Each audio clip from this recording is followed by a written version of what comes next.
Boss, pagtripan mo base ng kalaban sa susunod. Mag-irata ka tapos jump spell ang gamitin mo. Bossing, ano yun? Para naman tayong timang yan. Baka hindi naman makakalipat yung mga air troops pag lagyan natin ng jump spell. Pero sige, meron akong alam na troops na pwedeng i-partner sa jump spell. At ito nga yung Hag Rider tapos lagyan natin ng jump spell para mabilis makatalon sa kabilang pader. At ayan, dito ko nga gagamitin sa round 7 ang Clan War League namin dito sa 3.0. Wala sana kaming talo dito, kaso lang, hindi maiwasan dahil hindi nga naka-attack yung isa kong kasama. Pero okay lang yan dahil mas importante pa rin yung mga trabaho natin. At dito nga sa round 7, buti nakabawi yung makasama ko. Kasi kung titignan nyo, 3 base na lang yung naiiwan at kailangan ko lang mat-restart para ma-perfect na namin yung war. Kaya ito, nagsalang nga ako dito ng pamalakasang troops at idea nga to ni Boss Charlie, ang pinakaiba nga lang, puro yobab yung mga ginamit ko at sinamahan ko lang ng jump spell at pati reinforcement, puro yobab yung dinala ko at ewan ko na lang kung hindi tayo makaka-3-star. Sa lakas ba naman tumalon ng mga yobab tapos lalagyan pa natin ng jump spell, ewan ko na lang kung hindi pa makalipat sa kabilang pader. Kaya nung open na nga yung mga yobab, diretso banat na nga. At ito na nga yung unang biktima, ang ginamitan ko ng yobab tapos nilagyan ko ng jump spell, ang base ni Conqueror. Pero mamaya na yung mga yobab dahil kailangan ko muna tanggalin yung Town Hall ni Conqueror gamit yung bulalakaw ni Tatang. Kaya nilapagan ko na muna ng 3 lindol at kailangan ko lang lagyan ng imbispel yung mga ibang defense dahil yung multi-inferno tower yung patatamaan ko ng bulalakaw ni Tatang. Kaya eto na ang bulalakaw ni Tatang, saluhin mo Conqueror. Ayun, sa pool sa bunbunan kaya nilapag ko na yung tupakin na Queen at ginamit agad yung malaking pana niya papunta doon sa may Town Hall. Sabay lapag kay Abnoy dahil akala ko aakyat na yung 3 buwang. Ang kaso, lumandi pa yung tupakin dito sa bantay na BK. Kaya ang nangyari, nagiwalay nga yung tupakin at yung Abnoy. Pero syempre, hindi papayag si Abnoy kaya ayan, nagkita sila ng kirida niya. Sa sobrang tuwa, galit na galit at ginamit kagad yung ability niya. Kaya ayan, isang halik lang yung kirida niya na himatay kagad. Grabe si Abnoy, isang taon na ata hindi na toothbrush. Pero hayaan na, dahil ito na yung mga bidang yobab. Nilapagan ko na nga ng jump spell para makatalon sila papunta dun sa may single IT. Kaso nakandadado yung mga yobab. E paano ba naman, nakatapak na nga ng spring trap, nakatapak pa na malaking tae. Pero hayaan na, at si Topakin na lang yung bahala dyan sa may single IT nakasama si Tatang. Kaya naglapag na lang ako ulit ng jump spell dito sa may taas para makatalon papuntang wizard yung mga yobab. O di ba effective, tanggal agad yung wizard tower? Yan ang i-partner nyo sa mga yobab, ang jump spell, para makapasok sila kagad sa mga defense. Kaya ayan, ang bilis na nalusaw yung mga defense ni Conqueror. Pero nahuli pa nga na hipo-hipo yung mga yobab, kaya ayan, nakanda hilo-hilo nga dito sa may gitna. Pero buti na lang, ilang piraso na lang maiiwang buildings na pakalat-kalat sa may labas. Kaya ayan, pinandalapagan ko nga ng mga yobab. Mahirap na, baka mata-infill pa yung unang banat ko dito sa base ni Conqueror. Kita nyo naman, 1 minute and 35 seconds pa yung naiiwan sa oras. Kaya kailangan ko ilapag na yung mga yobab para hindi mata-infill. Kaya ayan, ang bilis na na-3-star yung base ni Conqueror. Nagamit na yung mga yobab at nilapagan ko ng jump spell. Kaya mga idol, alam nyo na yung sikreto para effective yung mga yobab. Samahan nyo lang ang jump spell. Pero baka ayaw nyo maniwala, kaya ito sige, inulit ko nga dito sa stage 13 at sinalang ko lang nga ulit yung mga yobab na may kasamang jump spell. Kita nyo naman, ang bilis nga naka-3-star sa unang banat, kaya ito, inulit ko nga ulit dito sa stage 13. Yan kasi ang sikreto sa mga yobab, samahan lang natin ang jump spell para maka-3-star tayo. Kaya nung okay na kayong troops, kaya ito, bumanat na nga ako ulit. At dito ko naman ginamit sa base ni Al, at gaya nga ng dati para mas maging effective yung mga yobab na may kasamang jump spell. Hagisan ko lang ulit ng bulalakaw ni Tatang yung mismong Town Hall para kasama sa matatanggal yung single IT at 2 expo. Kaya ayan, nilapagan ko na ulit ang 3 lindol. Sabay tinakpan ko lang ulit ng imbispel yung mga ibang defense. Kaya ayan na yung tayo ni Tatang. Ayun, sa pool ulit sa bunburan, kaya ito na yung malaking bana nito Pakin. O diba, tumama lahat. Kailangan lang din na si minsan ipahinga yung bulalakaw ni Tatang at malaking bana nito Pakin. Pero dahil sa paakit na sila, kaya nilapagan ko na ng mga yobab yung mga ibang defense na naiwan dito sa may baba. At nilapag ko na nga yung Abnoy na BK para sumama dito kay Tatang at kay Tupakin na Queen papunta sa taas. Kaya ito na nga yung mga grupo ng mga yobab, pinaglalapag ko na nga para makatulong dito kay Abnoy at dito kay Tupakin. Kaso baka hindi sila makapasok papunta dun sa may igil na kanina pa nga hagis ang tae. Kaya ayan, lumapag na nga ako ng Janser para makatalon sila sa kabila.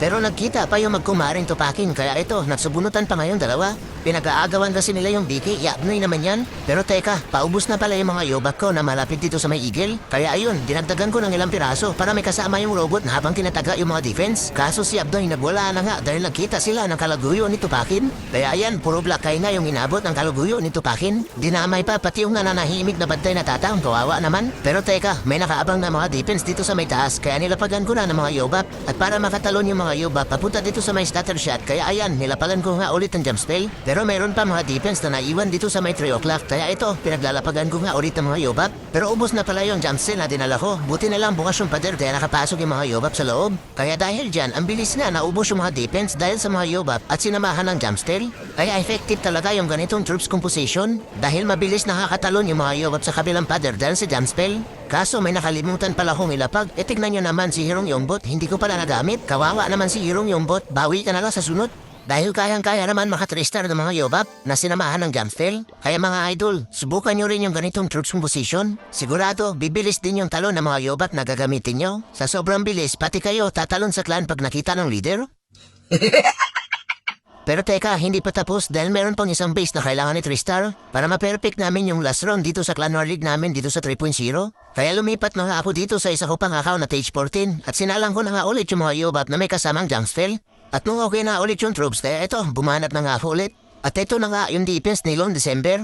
Wala atang juwa sa Pasko kaya Long December, kawawa naman. Pero teka, kailangan ko nga magseryoso dito dahil Tage 14 na lang yung gamit ko. Tapos Tage 15 na to si Long December. Kaya todo focus lang muna ako dito dahil kailangan ko patamaan ang bulalakaw ni Tatang, yung monolith na nasa gitna. Kaya ayan, mabilis ang lapag na mga imbespel sa mga defense gamit yung pasmadong kamay. Kaya ayan na, ang bulalakaw ni Tatang, saluhin mo Long December. Ayun, sapul na sapul, kaya ginamit ko na agad yung malaking pana nito pahin. Kaso, ang buo na karpintero na to, binabalik yung HP ng Town Hall. Kaya ayun, hindi ka natanggal yung Town Hall. Pahamak na karpintero to. Ang ganda-ganda na sana ng plano ko. Sinira lang. Hindi na lang kasi matulog sa bahay niya at magpahinga. Pero hayaan na, dahil sa pababa na si Tupakin habang kinakalatkat si Tatang. Kaya nilapag ko na yung bahay ng aso dito sa may 3 o'clock. At pinasama ko na yung abnay na biki dito kinatupakin para may tatangki kay Tatang. Kaso may nakaabang na single IT. Kaya ayan, nilapagan ko na ng chance spell para makatalon yung mga yoba papunta dito sa may single IT. Kaso mga abnoy din pala at dinuna pa nga yung mga bag tower. Kaya ayun, ang bilis na lusaw ng mga yobab. Buti nga, ayaw kasi sumunod sa akin. Nandito na kasi yung jump spell, doon pa sila tumalon sa kabila. Pero hayaan na, dahil sa kanina pa panayahagis ang tayo yung higil. Kaya ito, nilapadan ko na ng mga yobab kasama yung bidabitang Hirong Yombot. At dahil sa wala na akong jump spell para dito sa mga yobab, ginamit ko na yung ability ni Abdin Nabiki na Earthquake Boots para mabuksan yung mga pader. Para makapasok yung reinforcement ko ng mga yobab papunta dito sa may town hall. At ayan, nag-uunahan nga sila. Nag-uunahan pala para maganda matay.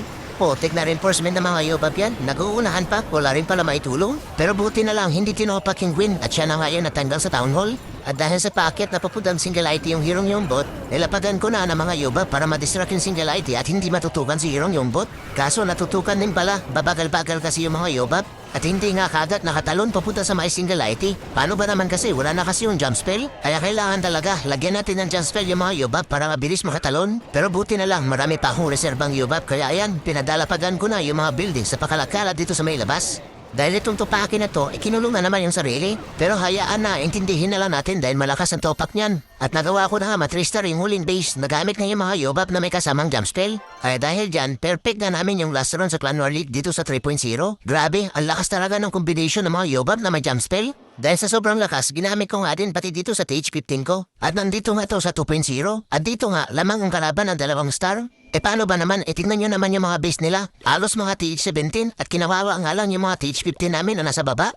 Mukhang talo na nga kami dahil lamang sila ng 2 star. At para makabawi tayo, kaya ito, sinalang ko na nga ulit yung mga yobab na may kasamang jump spell. Para pag napanood ng kalaban yung ginamit ko na troop sa kanila, sila yung mga high blood dahil dito sa mga yobab na may kasamang jump spell. Sa sobrang dami ba naman ng mga yobab na i-deliver ko, ewan ko na lang kung hindi ma-high blood yung mga kalaban. Wala rin sana kaming talo dito sa 2.0 pero hindi nga maiwasan dahil may mga trabaho din yung mga kasama ko dito sa 2.0. Pero okay lang naman na makatikim ng talo dahil hindi namin kailangan na i-promote yung clan. Dahil baka mas lalo lang kawain yung mga DPS ng TH15 namin na mga TH17 pag umangat yung clan. Kaya kailangan i-steady lang namin kung anong level ng Clan War League namin dito sa 2.0. At ganon din sa kanila mga idol, wag natin ipilit na ipaangat yung level natin sa Clan War League. Dahil kawawa naman yung mga kasama natin sa clan, lalo na yung mga low TH. Pero teka, baka mapalayo pa tayo. At dahil sa okay na yung troops ko, kaya ito, bumalat na nga ako dito sa TH15. At dito ko nga ginamit yung TH15 ko sa base ni Jupo. At ayan, lugi na naman dahil TH16 nga to, base ni Jupo. Pero manalangin lang sa mga yobab na may kasamang jump spell. At dito nga, tinitingnan ko muna yung range ng Clan Castle kung saan ko ba pwede ilapag si Tatang para hindi lumabas yung mga bantay. Ang hirap na at hindi nga ako nagdala ng Moriarty Gasset. Kaya no, okay na, nilapagan ko na ng Invispell yung mga ibang defense. Ay ayan, saluhin mo Jupo yung tayo ni Tatang. Sabay lapag ng tatlong nindol sa may town hall. At tinutok yung malaking pana nito pa rin papunta sa may town hall. Kaya ayan, burado na kadat yung town hall ni Jupo. Kaso nagalit yung nananahimik na bantay na BK. At ayan, pinagpapalo niya nga yung alaga nito Pakin na aso. Kawawa naman. Pero siya pala yung kawawa dahil pinagtulungan nga ng 3 buwang. At dahil sa paakit na ngayon 3 buwang, kaya nilapag ko na yung bahay ng aso dun sa may tree of life. Sabay lapag ng jump shield para makatalong yung mga yuba papunta sa may single IT. Kaso nagmana ata kay Hirong Yombot at nakatapak nga kaagad ng malaking tae. Kaya ayan, naglapag pa nga ako ng mga yuba para sumama dito sa mga 3 buwang. At dinagdagan ko pa ka ng jump shield para mas lalo pang makatalon papunta sa loob yung mga yuba. Kaso ginugulpi na pala ng monolith si Abnoy. Kaya ayan, ginamitan ko na muna ng praise para humaba pa yung buhay ni Abnoy. At dahil sa papalapit sila sa may single IT, kaya ito, nilapag ko na yung bida-bidang Hirong Yombot. At sinamahan ko na nga ng ilang pirasong yubat para may kasama si Hirong Yombot. Kaso natutukan gagad ng single IT. At kamalas-malas pa, nakatapak pa nga na malaking tae. Kawawa naman si Hirong Yombot, lagi nakakatapak ng tae. Pero hayaan na, dahil sa may single IT pa dito sa may taas, kaya nilapagan ko na ng mga yubat na may kasamang jump spell. Kaya ayan, ang bilis nga nakatalo ng mga yubat at nagawa nga nila tanggalin kaagad yung mga dipes na nandun sa may taas. Habang si Hirong Yombot, pinagtripan pa nga yung nananahimik na bantay na tatang dito sa may 9 o'clock, kawawa naman. Pero may naiwan pa pala po silang PLDC dito sa may baba. Kaya ayan, itinumba nga kaagad ni Hirong Yombot kasama ng mga yubat. Kailangan na itumbayan pag wala-wala naman yung signal. Pero teka, meron pa pala akong imbispel. Kaya ito, nilapag ko na lang sa 2 yubat na wala naman na itulong. Dahil na 3-star na nga dito yung DPS si Jopo. Kaya kung gusto niya rin makabawi, pagtalo na sa kalaban, gamitin niyo lang to mga yubat na may kasamang jump spell. Para pag napanood ang kalaban sa ginawa sa base nila, sila yung ma-highlight kahit sila yung panalo. Pero teka, hindi pa tayo tapos dahil meron pang isang account na ginamitan ko ng Yobab na may kasamang jump spell at dito nga sa stage 16. At dito nga, niready ko na nga ulit yung mga Yobab kasama yung mga spells at reinforcement. Ang problema nga lang, hindi pa fully adult yung mga Yobab kaya ito, ginamitan ko na muna ng pinapabawal na power potion. TH16 lang kasi yung gamit ko dito at ang binanatan ko dito ay TH17. Kaya pinainom ko na muna ng vitamins yung mga Yobab para kumunat-kunat naman sa laban. At nung ready na nga ulit yung mga Yobab kaya ito, bumanat na nga ako ulit. At dito ko nga ginamit yung huling atako sa base ni Buluslos. Grabe, itinago ni Buluslos yung tanong niya sa may gitna. Napredict niya ata na baka hagisa ng tae ni Tatang. Kaya focus malala ulit si Rambutan dahil marami-rami yung defense na kailangan takpan ng imbispel. Dahil yung poison tower yung target ng bulalakaw ni Tatang. Para kasama na kaagad sa matatanggal yung klangkase, Rikushi Cannon, Single IT, Scattershot at syempre yung Town Hall. Kaso may pakalat-kalat pa na bahay ng karpentero dun sa may taas. Kaya nilapag ko na si Tatang para matanggal niya yung bahay ng karpentero na pakalat-kalat dun sa may taas. At nung nabasag na nga ni Tatang yung bahay ng karpentero, kaya ito, todo focus na nga, sabay lapag na mga indispel sa mga ibang defense. Kaya ito na yung tayo ni Tatang, saluhin mo Buluslos. Kaso, niratrat agad si Tatang ng fire splitter. Kaya ayun, ang bilis na dito, kawawa naman. At ang nangyari dahil sa awa kay Tatang, hindi ko naisentro yung malaking pana nito pakin papunta sa may town hall. Sabayan pa ng pasmadong kamay at hindi ko nga naisama sa lindol yung clamdaser at yung Rikushi Cannon. Kaya ayan, lumabas na nga yung bantay ni Buluslos na puting papulaw at butete puti. Kasalanan ni Tatang yan eh, hindi kasi marunong humilak sa bala ng fire spitter. Kaya ayan, pinuntahan na nga ng butete puti at puting bakulaw si Tupakin habang kinukuryente ng pose ng PLDC. Kaya bago pa mandida sa yelo si Tupakin, nilapag ko na yung Hirong Yombot para tumulong dito kay Tupakin. At yung Abnoy na BK, pinaglaratigo na nga ng bantay na Tatang habang niraratrat ng Expo. Kaya ayan, nilapagan ko ng ilang pirasong Yobab para hindi agad madedo si Abnoy. Sabay lapag ng Jansfell para makatalon pa yung mga Yobab papunta sa kabilang Expo.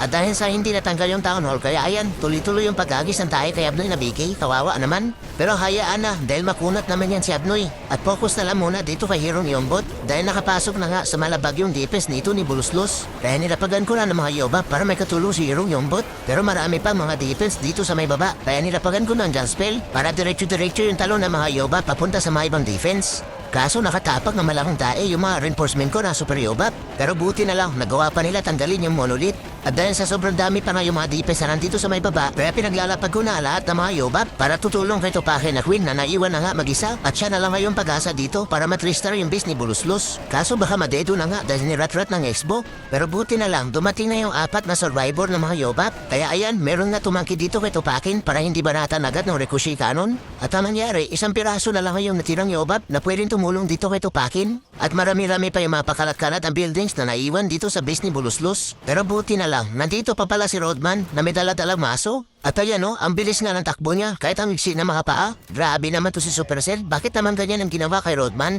Iniksi na nga yung paa, pinasuot pa ng palda. Pero wag ka, nakaraiban yan habang may dala-dalang maso. Pero pinagtataka ko lang, bakit nga ba siya nakaraiban? E wala naman sinag ng araw dito sa COC. Siguro dahil sa nasisilaw siya sa kagapuhan nitong isang Yobab. Sayang, pogi sana. Kaso, pang Barbie yung boses. Oh, diba ang cute?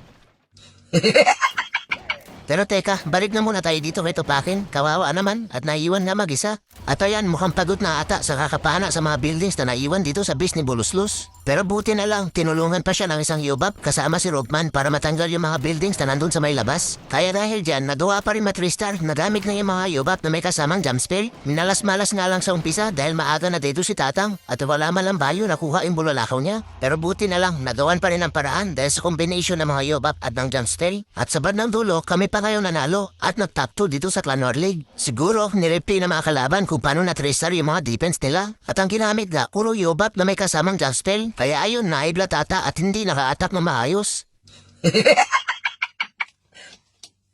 Talo! Sorry. Teka lang, ihabol ko na muna yung mga idol natin na napapa-shoutout. Kaya shoutout sa inyo mga idol, maraming salamat sa inyo mga suporta. At kung nasaan man kayo ngayon, dyan na lang kayo at dito na lang din kami.